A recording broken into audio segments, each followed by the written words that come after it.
Do you have any crazy LA stories? Who doesn't? That's the question.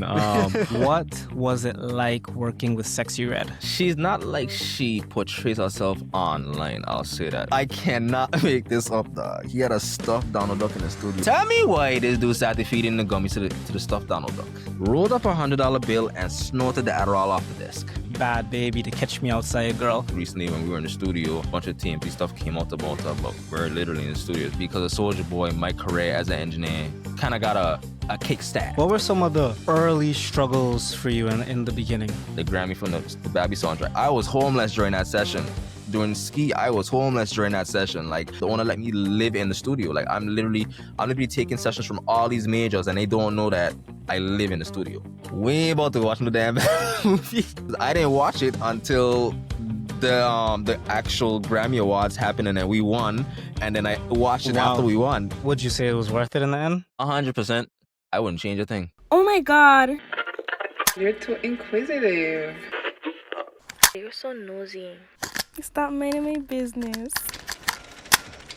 Today's guest is an award-winning producer. His work has been featured on the big screen in smash hit movies, breaking box office records, 5 gold records, 5 platinum records, and 15 Billboard charting records.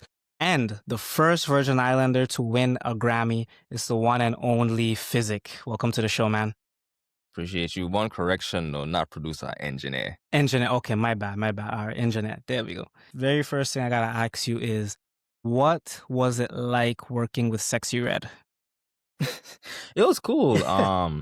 She's not like she portrays herself online, I'll say that. I mean, most artists aren't like that. Like, in the studio, it's a whole different environment because you're on book time, so you only have a certain amount of time to get work done. So in the studio, when we did Sexyy, she really was just locked in the studio. It was her and one other person, and it was a late night session. It was like from 8 p.m. and we didn't finish till like 3 in the morning. So she took her time, got comfortable in the studio, just vibed out to the beat. Cause technically with that song, the chorus was already done. I only recorded her bosses on that. So she went in, wrote that, and then when they were ready for me, they called me downstairs. And then I went down, we did the record, and yeah, that was pretty much that. But when it came out, she replaced the first, I think, 4 bars of the second verse, because when they came out, there was a whole different version that I didn't record, but the rest of the verse, she kept the same, so she ended up just slightly changing that. But other than that, yeah, that was it really. But she's really cool. She's respectful in the studio. She's fun in the studio. So I didn't get to see the ratchet side that I've seen on her Instagram where she is in the studio with doing that stuff. I only see her like that, that nice, cool, collective version of her. She kept it professional. Yeah, in that session. So I was like, cool, I ain't gonna knock it. Fair enough. So you corrected me, you said that you're an engineer, right? Can you tell us, what does an engineer do? How is it different from producing? So it's different in the aspect when it comes to producing is more like on the production side of things, like beat making and all of that stuff. An engineer would get production credits in the aspect of like getting beats placed. And when I mean beats placed, I mean, say you make a beat, you tell me, and you see that I'm in the studio with the same Sexyy Red, and you're like, yo, bro, I have a beat that I made that I think could fit for her. So you send it to me, and then she likes it and records on it. Then you let me know, like, hey, if you get her on it and it's a song that's gonna come out, then I'll give you production credits on that because of me, she got the beat, she recorded on it, and it came out. So you will give me production credits in that aspect. But as an engineer, my role is literally just recording vocals, just strictly just cutting stuff. So that's the difference. Like, I'm not making any beats. Another situation where I might get production credit is when I'm recording a song, I might do like little beat cuts, little beat drops and stuff like that for the song. So, and that the producer didn't originally do on the beat. So stuff like that is also production credits. Like, even if we have to like chop the beat, cut it, like shorten it or like extend it, stuff like that, then I get production credits because now I'm adding to the production of the beat that wasn't originally done before. And as an engineer, do you like clean up the recordings and stuff? So like if I lay down a verse, you can like fix it up and add in the auto tune and them kind of things? Or? Yep, all of that. Yep.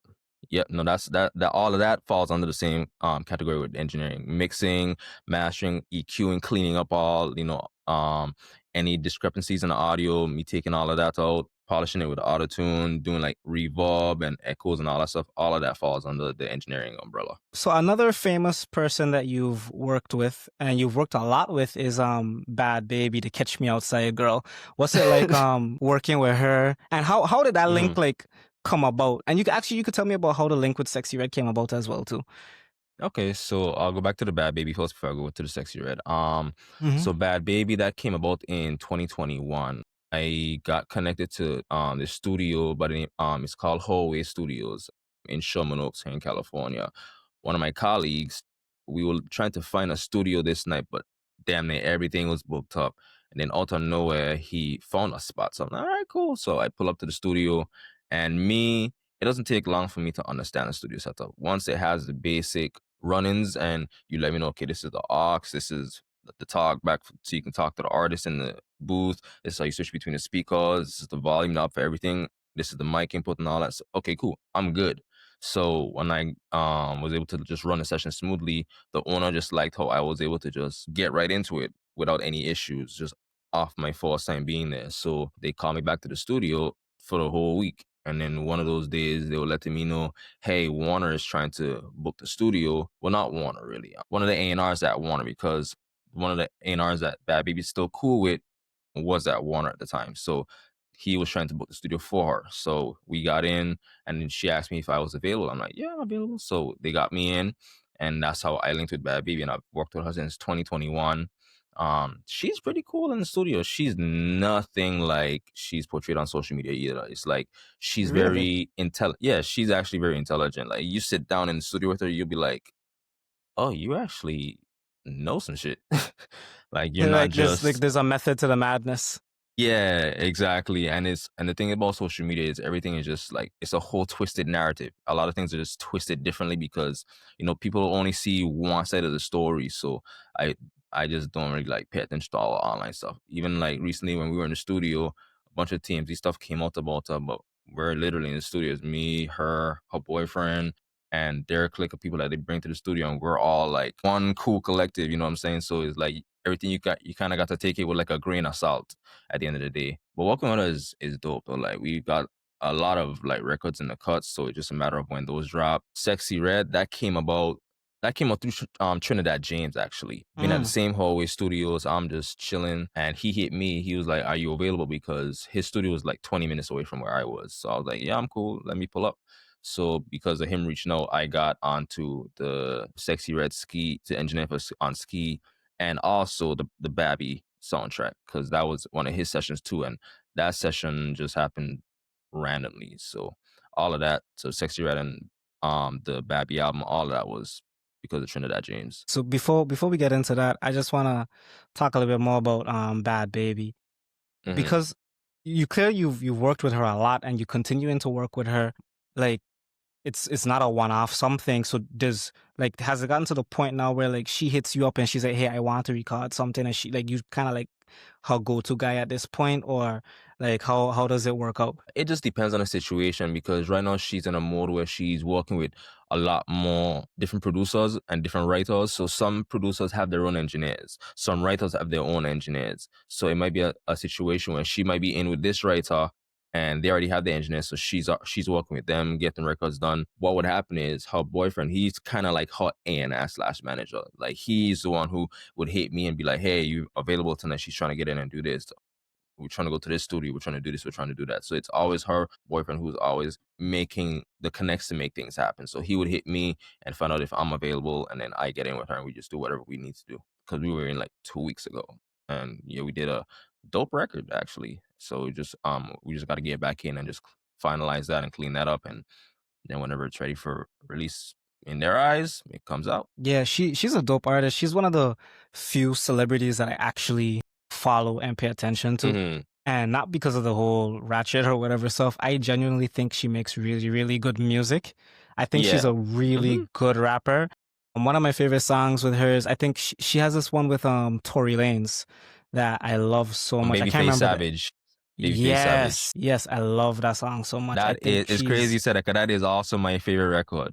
That is my favorite one because it's just the pocket she's delivering. It's like, yeah, you snapped on that. Like, not a lot of female rappers have showcased their style where they can rap that fast. and her lyrics, so her lyrics don't just be like about a bunch of nothing. Like she has good Yeah. penmanship for sure.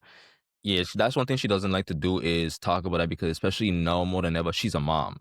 So she's not trying to portray herself as some ratchet female. Yes, some female actors who are a mom as well say ratchet stuff. I mean, there's nothing wrong with it, but she just wants to have a more like slick, clean cut image to a certain extent.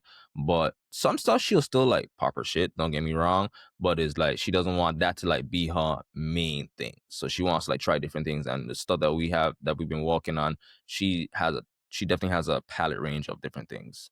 So it's Yeah. exciting to see what she has going on. So tell me about Trinidad James and the Barbie movie soundtrack. So that session, I'll always say that was my most random session that ended up becoming like a milestone for me because with that session, it was a regular writing session. And what I mean by a regular writing session is you get called to the studio and you're working with maybe like one or two producers and a couple writers, and you're just working on songs to pitch to other major artists to see who could fit this. So it was one of those sessions, a writing session, and it so happened that Callie, the artist on the soundtrack, she was coming to the studio, but they were gonna be working on a whole other song for her, just writing a song for her. And then one of the writers in the session, his name is Kane. He's also under the same publishing company as Tehran and everything. Mm. When he is at who actually presented the song for the Barbie soundtrack. He was like, "Yo, they're working on the Barbie movie and they finished up the soundtrack. Here is the song that they have to work on, and the artist is actually coming to the studio. So why not just knock it out one time? We're here, she's coming. It's an easy place." So they're like, Mm-hmm. "Sure, let's do it." So we upload the beat. I upload the beat into Pro Tools, and they write to it. Trinidad James records a reference. Then she comes to the studio. She hears a reference, and she likes it. She records it, and funny enough, A&I from Atlantic Records also comes to the studio. So she's hearing everything firsthand, and they love the song. So we submitted it to Atlantic that same night, and then Atlantic hit back saying they loved it, but can we try like another version just in case, just to get a variation? So we did another variation, but all we did was we switched out the first four bars of the whole A because it's the last bars they like that. They just love those bars, so they kept those and just changed the first four. And then we submitted that, but ultimately the version I came up was the first version that we sent in. So in sessions nowadays, you never know what could happen or what's going to be the outcome. So I always tell people, no matter who it is, calls you or like what the deal is, show up, because showing up is what counts, and that's where you can sometimes make the most valuable connections in the industry. Whether it's an independent artist who might know an A&R, or you might meet an A&R from a small publishing company or a small independent label, and then through that connection, or you meet somebody bigger. So always just take the sessions because you never know the outcome. Like, never catch an ego thinking I'm at this level. I don't need to be taking this. Nah, take everything because you never know what could happen.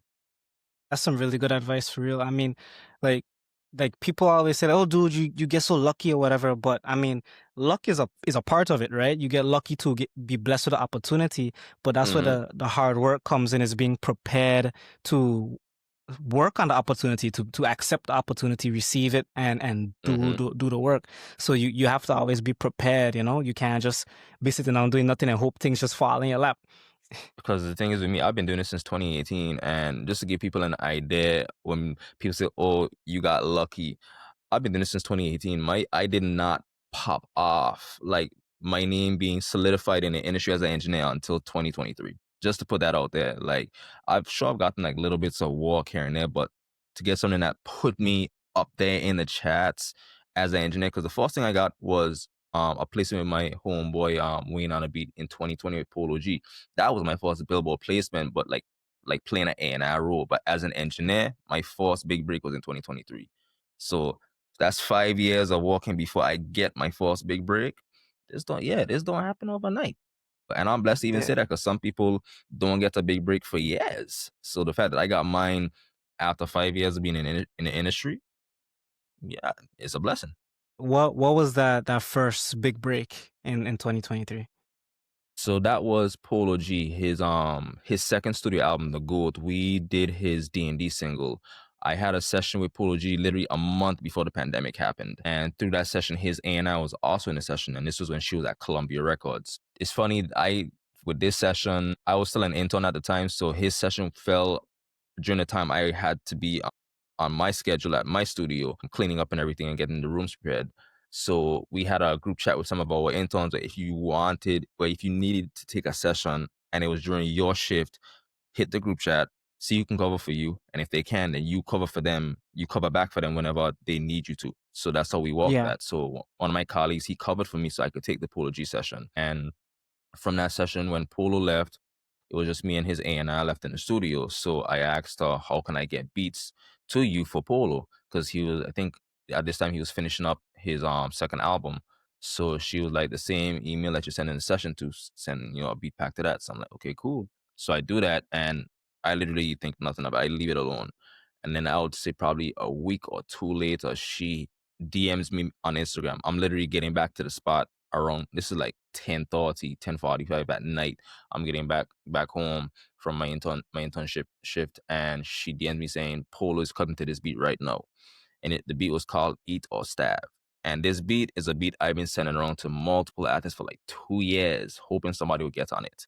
That's how much I like that specific beat. And when she told me that, I let my boy know. We were going crazy celebrating, but we just left it alone still because it's not out. We don't know what's going to happen. So at least Yeah. he's recording to it. So we just leave it at that. So no, pandemic hits. I come back home because I was home during the pandemic.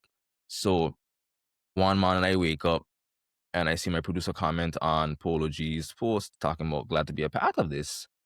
So I'm like, what? Let me check this. And then when I go to YouTube, in the beat is just how the beat stats, it's how the piano stats. I know the beat anyway. So when I heard the piano, I was like, yo, we actually got that?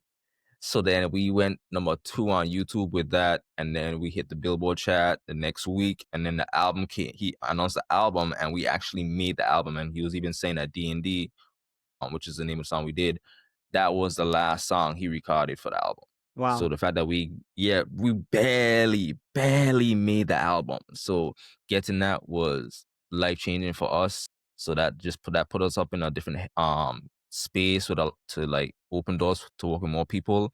Even like producers who I used to reach out to before who didn't respond back to me are now responding to me because now you're up in the chats. And that's one thing about being in the industry. Like if you're ice cold, ain't nobody studying, but the minute you hit that plateau again, everybody's gonna be messaging you to walk. So it comes to the territory. You kind of like can't take it personal because you have to understand like you're not doing anything. It's a so people business. exactly. So that's why I try. Now I'm at the point I don't take it personal. Sometimes I do because that's just my natural human instinct. But then after a while, I catch myself. I'm like, it's cool. It's whatever. I get it. So but yeah, that was my first time being on the charts and then going gold and platinum. And mind you, he couldn't even tour off this album, and it's his best performing album. Wow. That's crazy. Yeah. Because of the whole So pandemic and everything being locked down now, it's not.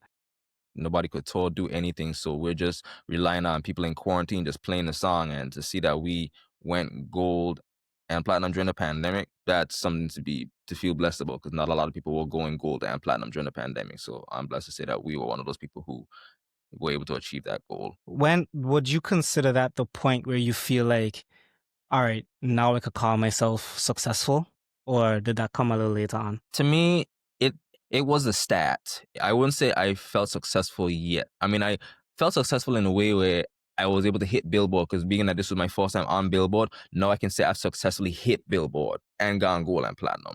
But as far as me being successful for what I wanted, I didn't hit that yet. And that didn't come until 2023 when Bhabie and Sexyy came out. So do you consider yourself successful now after all the accomplishments and everything? Yep, definitely do because I never saw myself at this point so early, I would say, but because I knew that I'm working towards a goal and I don't even look at all the accolades. Like I acknowledge them and then I'm like, okay, blank slate. Like I literally have a mentality where I act like I don't have anything. Cause like, even right now here in my house, only thing I have really is my plaque that shows the number of streams I have, which I have to update because that's the old one that says like 200 and something million, but I'm at like 400 and something million right now total correct streams. And then I have Nice. my certificate with the Grammy, my Grammy win. That's all I have. Because the thing is, I don't want to get so caught up in seeing plaques everywhere, and it's a mentality where you'll feel comfortable, and I don't want that. I don't want Mm. to feel comfortable like, oh, I have all these plaques, I can slow down. Nah, I ain't trying You to want to slow stay down for hungry. nothing. Exactly, and it mentally keeps me that way. There might be like one or two plaques I will get, like the Bhabie, like because it really was a cultural impact, especially what it did in the world, like the dynamic of how big it was. But that's about it. I won't really get many others just because I just don't want to get caught up in all the hype around it. Yeah, the Barbie movie is a big thing, like, because my daughter loves that movie, so I get to tell her I have a friend. Daddy has a friend who worked on this movie. That Yeah, that earns me some cool dad points. man, I remember when that came out. We were me and my dad were supposed to go and watch the movie, just like celebrate. We were cooling in the studio, and then they told me, "Dog, I ain't gonna lie to you. We ain't about to watch no damn movie." So we can go watch either another movie or we could find something else to do. We just end up going to Dave and Bosses and cooling out. And it's funny enough No, that but I didn't the actually. Barbie movie is a good movie though. No, I watched it, but the funny part is I didn't watch it until the actual Grammy Awards happened and then we won, and then I watched it after Wow. we won. That's when I watched it. I was like, okay, well, now, since I won a Grammy for this, let me at least watch it and see what it's about. And I was like, it was pretty cool. I can't lie, but yeah, I literally put it off for a while.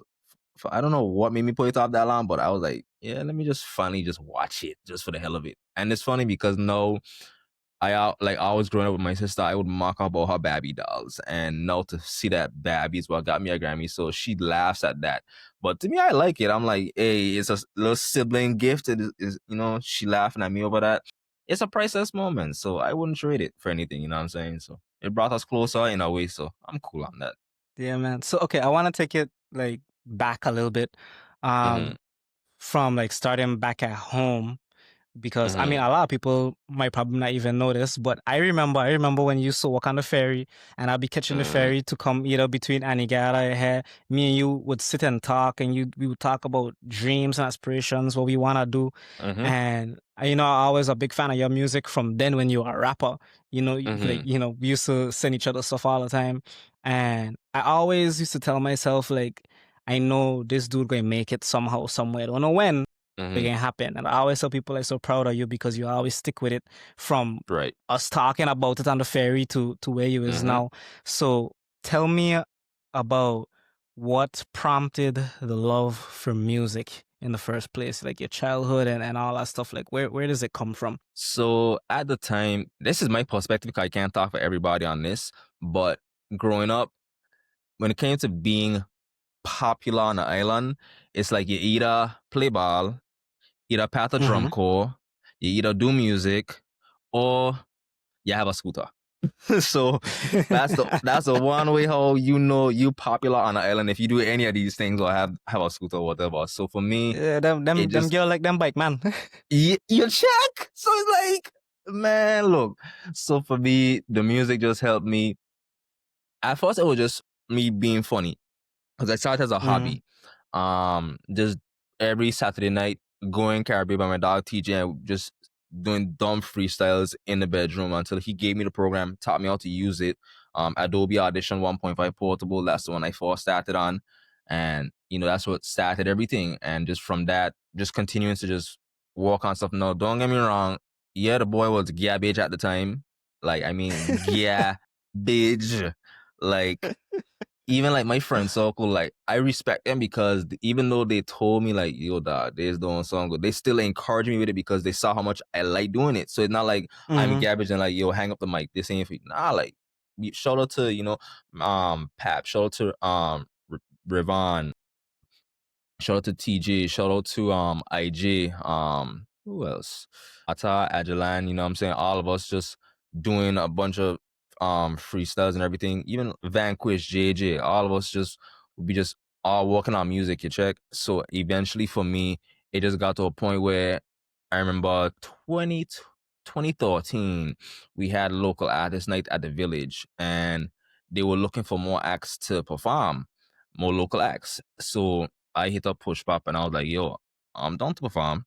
So I did it, and I remember at one point I looked up at the audience, and it was like all pitch black because I had on shades at the time because I had stage fright. So I had on shades so nobody would see like how I would react to them looking and everything.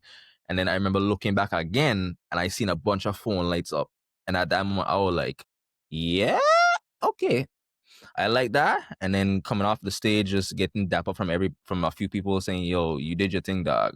So I just from there I took it more serious, and I was like, let me really like hone in on this and see where this could go. And it was just about just putting in the consistency, putting in the work. And then from there, I just started really exploring more, like getting stuff on iTunes. Shout out to Jugo, because Jugo is who showed me how to get stuff on iTunes, because that's when I first started using TuneCore. Because he's who helped me with my first song with NJI. And shout out to NJI, because he's the first artist, the first well-known artist in the BVI to give me a feature. Yeah, he doesn't hand those out lightly. You feel me? Like, this man is, and I respect it. Like, you got to be picky about your craft and like who you work with. You can't just work with just anybody just because it's music, you know what I'm saying? And I'm the same way. Like, I don't just work with just anybody, because I still do my own music, you know what I'm saying? But I drop a lot of solo stuff because I don't like a lot of the stuff that's being put out. I mean, everybody has their own taste in music. I don't have the say so with everything. Don't get me wrong. I don't know everything. Like, everybody got their own creative palette and all that. So, whatever you do, you do. I respect that. But it doesn't mean I'm going to like it. So I'm just very picky in that aspect. So for NGI to give me that cosign, that meant a lot. So we did that. Jugo helped me distribute it, put it on iTunes and everything. So shout out to Jugo for that knowledge. And then after that, I started going to St. Thomas every weekend because I found out that my cousin has a studio down Rock. So I was like, dog, I'll just come on there and record. And I would be in there from like Friday evening till Sunday, just all weekend, just recording. And that's how I got to connect with Payback and getting to work with Payback and a few of them rock man. So it was definitely a vibe being on there. So for me, it was just about putting in the legwork and not waiting on anybody, because sometimes you have to create your own opportunities and you have to figure things out for yourself. And I feel like, and like I said, can't speak for everybody, but I feel like some people wait on others to help them or give them that assist. But sometimes you have to like push the envelope, like I wouldn't necessarily say be a bully, but if this is something you want, you have to show people like persist. You got to be persistent with it. Let people know like, he wants it, she wants it. Okay, let's see what comes about with this, because once people see that you yourself coming at somebody in a way where, yo, I really try and do this, like, can you? Because some people can just roughly slack off, but it's like, they slack off to see how you going to react to that. You could reach out to me right now, like, hey, I want to do this, and I could be like, all right, cool, and I'll just shrug it off. But unless you show like, yo, like, unless you are constantly hitting me like, yo, I really try and do this, then I'm like, okay, let me see what this could bubble into.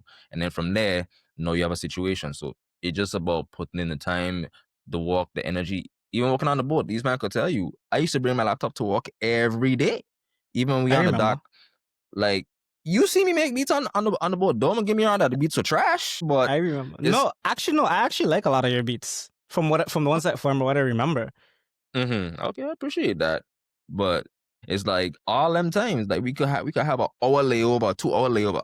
I pulling on my laptop, I working on something, because how bad do you want it? That's the question. If you ain't willing to bring your equipment to your workplace, even on your lunch break, take a little 15 minutes, work on something, you bettering yourself. That's what they say, put in your 10,000 hours.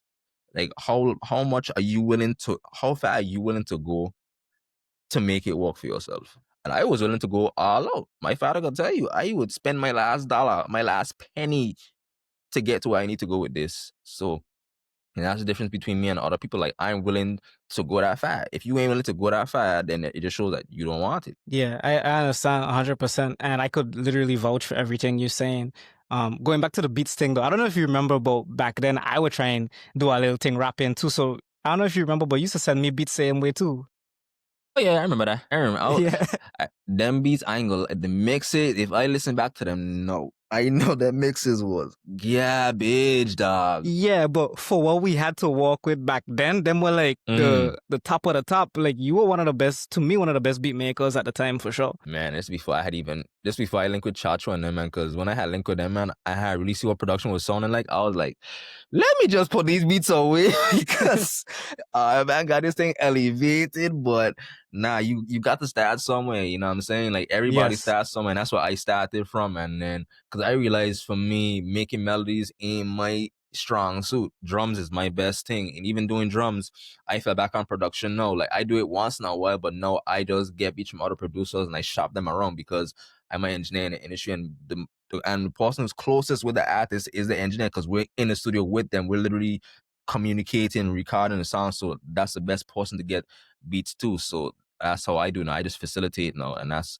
what I've seen is the best thing I could do. Like there are songs I facilitated that I doubt will ever come out, but bro, I've gotten placements with a lot of majors that like they might not see the light of day, but just to know that as an engineer, I'm able to do that for other producers. Something to utilize. Can you tell me what made you finally decide, like, all right, yeah, now is the time. Now is the right time for me to go and pursue this? So for me, it's funny. I won't get into all the crazy details, but it was a personal relationship I had where it turned a little ugly. Is what it pushed me to leave home because the backlash from everything going on. I was like, you know what? I think now's the perfect time to leave. So I told my father, hey, I ready to go college. No, in the back of my head, I didn't really care about college. I just wanted to leave to get out of what the hell was going on. So I literally left and I went up for college. No, man, even though I didn't care about college, I wasn't about to let my father's money go to waste. So I still did what I had to do and got my degree. But leaving Tola and coming to LA for college is what got me here to do what I needed to do. So being out there, I got to see it was a whole different ball game. All the studios around, the creatives, like it's not like you have like say 7, 8 artists on Tola. Like I don't know how many artists on Tola, but just giving a random number. Like Tola might have 7 to 8 artists compared to LA where you got hundreds and thousands of artists. It's a whole different ball game. So being out there, it just expanded my mind. And the studio I got an intern at after a while was literally across the street from my school. And this is going back to being persistent. The manager for the studio would come to the school whenever we had students graduating because we had a portfolio show to showcase what all work we've done and everything. So he was trying to like recruit people. And every time I would see him, I would always ask him, when are y'all accepting new interns? And it got to the point where I started booking the studio just so he would willfully see my face. So after a while, he was like, you know what? It was one session That's really smart, had. though. You got to, like, you have to find ways to, like, show people, like, you're going to see my face, whether you like it or not. You're going to see me. So I remember when Prices and them came to LA, the last night they were here, we did a 8 p.m. to 8 a.m. session. And the manager came in to clean up the room for the session that was about to come in. And when he saw me, he smiled. I'm like, so what's up? And he's like, you know what? Come next week. Start next week. I'm like, all right, cool. And I've been there since then. So it's just all about getting to the right environment. And then now it's like your mind just opens up to endless possibilities. And then you just try to figure out, okay, how do I get to where I need to be? Like, what's the first step? And for me, that was the first step, getting that internship at the studio. What were some of the early struggles for you in the beginning? Homelessness, because I don't know anybody in LA. That's crazy. So for me, it was, I had no choice but to go homeless because my father and my mother, I had a conversation with them. And then I was telling them, hey, I about to finish college, but I ain't got no place to stay. But I just got this internship and I ain't trying to just leave it alone because, you know, things finally happening. So I let them know I might gotta go homeless. No, when they heard that, they were like, no, they don't want me to do that because going homeless, they didn't want me to go down that road. So I told them, y'all have had to go through your lowest lows to get to your highest heights. If this is my lowest low to get to my highest height, let me go through with it. And my father knows when I stubborn and I don't make up my mind, ain't no change in my mind. So they were like, all right, we're gonna let you go through with it. We'll check in on you. But my father said, if you feel like you're at a point where You can't handle it no more. Let me know, and we'll get you out of there and get you back home. Say, all right, no problem. I am yet to make that call. Don't get me wrong. They weren't like the room I slept in they built it into a studio, no, but it was an office slash like lounge area for the employees in the back. So, and the bed I had was, them cot beds that them people to sleep on. Yeah. That's what I had to sleep on. And my suitcase right next to me, and then my little blanket from what I had, my little comforter I had from when I was in college. I kept that. So that's what I used to sleep on for months. And it got to a point where my mind started playing games on me, because even just to paint the walls, because we were painting some stuff, even just to do that, I snapped off doing. Like when I got asked that, it's like, because when you're homeless in these situations, it's like your mind plays tricks on you, and it's like, am I really doing this? Like, what is my end goal? Because nothing is happening yet. So it's like, I'm still very uncertain of a lot of things. So, but is the fact that I had a support system. My father, my mother, shout out to my dog TJ, and there's a few other people who, were just always checking in on me and just pushing me, because TJ, can tell you, I nearly gave up on doing music after that. Because being homeless, it's not for the weekend. Being in a place where I could imagine. nobody knows you, you don't know nobody, like, you really taking a chance on yourself. So I nearly got to the point where I was like, you know what, I'm just gonna, I gave up. But they kept me going. They're like, nah, dog, you can't give up. Just you up there, you in a place where a lot of us wish we could be. Keep going, dog, keep going. It'll work itself out. And then sure enough, I met up with he's like a brother to me, an older brother, my dog Moeezy. He has worked with countless people, Fetty Wap, Post Malone, Young Thug, J. Cole. I linked up with him, and he brought me around his family, who's like family to me still to this day. They had a house in the hills in Sherman Oaks, and he introduced me to them, and they're also close with the Marley family. So they were like, hey, you don't mind you staying here, you could, crash and everything. Just if anybody wants to record or whatever, just, record him if anything, because it was a house full of creatives, and I was the only actual engineer in the house. So I was like, no problem. Like, just, the only rule, just pick up after yourself. That's all it is. Cool. Say less. You could literally sleep. It was a 3-story house, and you could sleep anywhere. If you were tired, you slept on the couch. People slept in the back living room, downstairs in the studio. There were no rules. Like, just pick up after yourself. And I would be in and out because I was still on my internship. So sometimes when I would be leaving, is when they would wake up. So sometimes there'd be days where they don't see me for days, even though we live in the same house, but because we're on different schedules, some people wouldn't see me for days, until just randomly on a weekend where I ain't got nothing going on. I walk into the house, they're like, oh, what's up, Physic? I didn't know you were here. And then it would just go from there. So just being in that situation, that helped me a little bit more with my mentality, just being around them. So, and just getting that peace of mind. But yeah, being homeless, dog, that I was homeless from 2018 to top of 2021 when I got my own apartment. And then that situation went to crap because I had a fallout with my roommate, and I went homeless again from mid 2021 to December 2023, and now I'm in my own apartment. So it's been a road that a lot of people don't know to get to where I'm at today. So even though everybody sees all the plaques and everything, like even the Grammy from the Bhabie soundtrack, I was homeless during that session. During ski, I was homeless during that session. Like, I'm even the studio, I was a head engineer at the owner. When I lost my apartment, the owner let me live in the studio. Like, I'm literally taking sessions from all these majors, and they don't know that I live in the studio. But I just kept that on the hush. But it made the journey. Would you say it was worth it in the end? To where you are now? 100%. I wouldn't change a thing. I would not change a thing. My next question would have been, if you had to start over from scratch, knowing everything that you know now, what would you do? What would you do differently, or what would you do the same to streamline the process? I would focus more on not being too, how can I put this? Not being too desperate. Because when you get caught up being around certain people, you get into this mode where, how can I get connected with them, or how can I make sure I stay in contact with them? Sometimes God puts you in a situation where it's like, okay, I'll put you around this person, but try to read the room. you don't always have to get that person's information the first time you see them, because sometimes they're not even there for that. They're just there on a, like, somebody invited them, they just pulled up and you just happen to see them. So Yeah, I don't would, come across too beggy.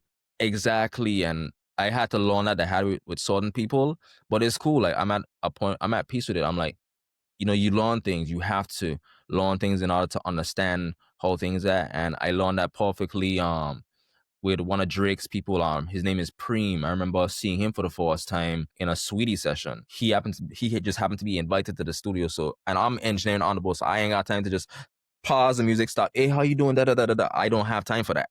So he just comes in, he sees me, daps me, hey, I'm Physic, hey, I'm Preem, and I go back to work. I don't get his number or anything, but here's how God works. A week later, because he's also an artist as well. So a week later, he drops a song, and I comment on his Instagram post talking about, if you ever need an engineer, it's so much I charge, tap in. That same evening, I was doing something else, and he was at the studio. Then the owner hit me and told me, hey, can you just go to the studio just to check on the session, make sure everything is good? No, I don't know he's at the studio. I know it's a Sweetie session. So when I go to the studio, he's there. But no, I'm not engineering. I'm just coming to the studio. So no, it's fair game. So no, I chop it up with him. He's like, yeah, here's my number. And that's how that ended up happening. So I just wish that I understood for myself just to not be a groupie. Because there are moments where you would develop that mentality and become a groupie, like, oh my gosh, I'm around this person, how can I get in contact? You gotta like tell yourself like, hey, play it cool, like, yeah. Exactly. Like, you might get a chance in that same moment where you can talk to them, but don't force it. Let it happen organically. Because then now it's like you're both on that playing field. Y'all both in that mindset where you don't mind exchanging information, because now you have an asset to you have a value to provide for them. You're an engineer. A lot of them might need engineers. So now you let them know, hey, I'm an engineer. If you ever need anything, this is my contact. Okay, cool. Yeah. Now you exchange contacts, and then you take it from there. So that's the only thing I would change, is just read the room better. I wish I had read some rooms better and just not been such a groupie at times. But that just comes with experience, because when you get into the industry and you start seeing a bunch of celebrities, you get excited. Your first time doing this, you will get excited. Like, you're seeing people that you've only seen on social media or on TV, and you're now seeing them in person. So that's all it is. Just being more mindful of situations is all I wish is the only thing I would change coming up. Do you have can you list out some of the people other than that we've already listed out that you work with? You work with Sweetie before too, right? Sweetie, I worked with her the first time in what year was this? I believe it was 2023, the start of that. So 2023, and then I got more sessions with her through another writer who I always work with. So I got that. I've been in the studio with Friday. I didn't get to work directly with him, but as an assistant for the session, I was able to just help him set up and do some stuff. And I think one of the songs he worked on was on his debut Friday album. I'm not too sure. I can't remember the song, but there was that. Light Show. He is a artist from DC. He's up there with like Wale, Fat Trell, Shy Gleason, and all of the big DC artists. It's because of him I got good at recording freestyle artists, because in the industry, a lot of people don't write. They go off the top of their head. Like, they literally just punch in line by line. So you have to be able to like quickly punch them back in. If they mess up, okay, bring them back. So, and because of him, he had patience with me, because it used to take me an hour to record people like that, because I wasn't that fast and quick with my key commands. And that's one thing you have to learn, is your key commands, because they will help you when it comes to recording people. So it went from taking an hour to record him to taking probably like 15, 20 minutes, depending on his vibe and how he feels the song. So I got to work with him. 7 Streeter. She's a very big force in the industry, a very huge writer. She's done Strip for Chris Brown. She done Fine China for Chris Brown, Wet the Bed for Chris Brown, The Way for Ariana Grande. Like, her pen is crazy. So getting to work with her was definitely a dream of mine as well. Divorce Simmons, getting to be in the studio with him and everything. That VI man. Yeah, that was a crazy link up. And that's been a long time, because we both have, because we're actually cousins, blood cousins. We have a cousin that was trying to link us for like over 10 years. And it finally happened this year. Because I remember when he came to LA, I remember I had a session with 7, and she told me, "Hey, boss is in town." I was like, Oh yeah, he hit me. So it was just a matter of just us linking, and then we were finally able to, come together and just chop it up and everything, and just getting to be in sessions with him.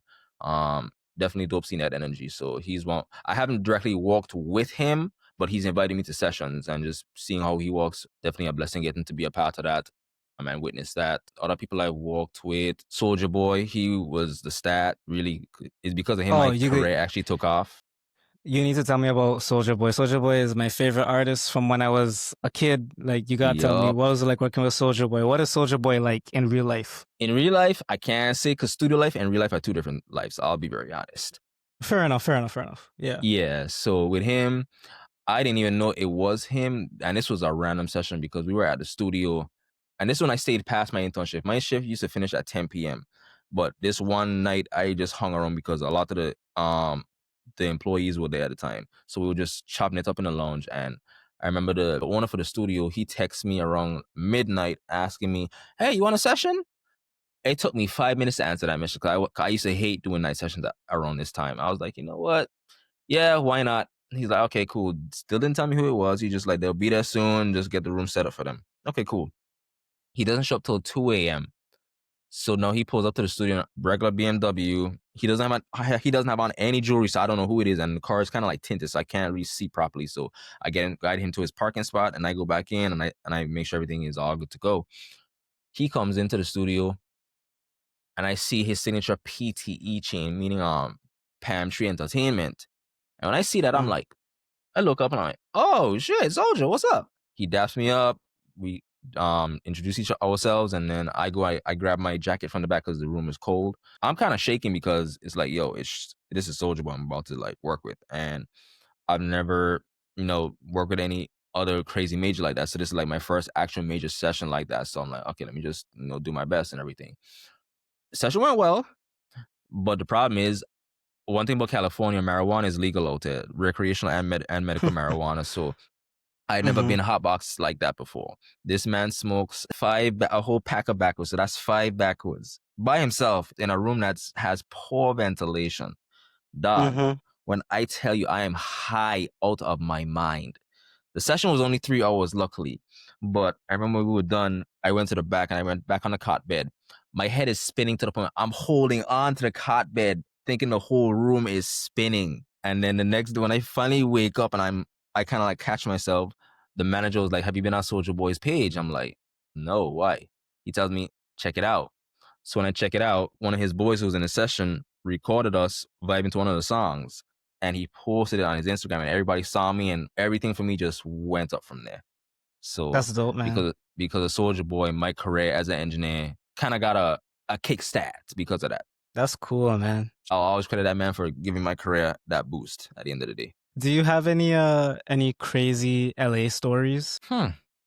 Who doesn't? That's the question. Any that you're allowed to talk about, I should say. I remember I had a studio session with a very, very big producer. Till this day, I still can't believe I got to work with him because he's also, I don't know if he still does, but he was a big collaborator with Lil Wayne, especially when the Rich Gang album came out. And I remember we had a studio session at the time, and the dude was on some weird vibe where he had a stuffed Donald Duck in the studio. And I cannot make this up, dog. He had a stuffed Donald Duck in the studio. He's cleaning the couch, right? And then this is when I used to have gummies in the studio. I used to eat gummies a lot back then. And so he asked if he could have some gummies. Yeah, no problem. I ain't gonna hog the candy. So he took some. Tell me why this dude started feeding the gummies to the stuffed Donald Duck. I said, dog. I said, what? I said, dog, are you serious? And he's laughing while he's doing it. So I'm like, you know what? Just leave it as it. This is how you act. Like, do your thing. This is your personality. Cool. I ain't gonna knock you, but it weird. But whatever. Yeah, you do see some shit in the studio, dog. It's like some stuff you just look at it and you're like, yeah, I didn't see that. I ain't heard none. I'm just working. You just got a tunnel vision some stuff because it's like it's unreal sometimes the stuff that you see in the industry. I saw a regular client. Do you know what Adderall is?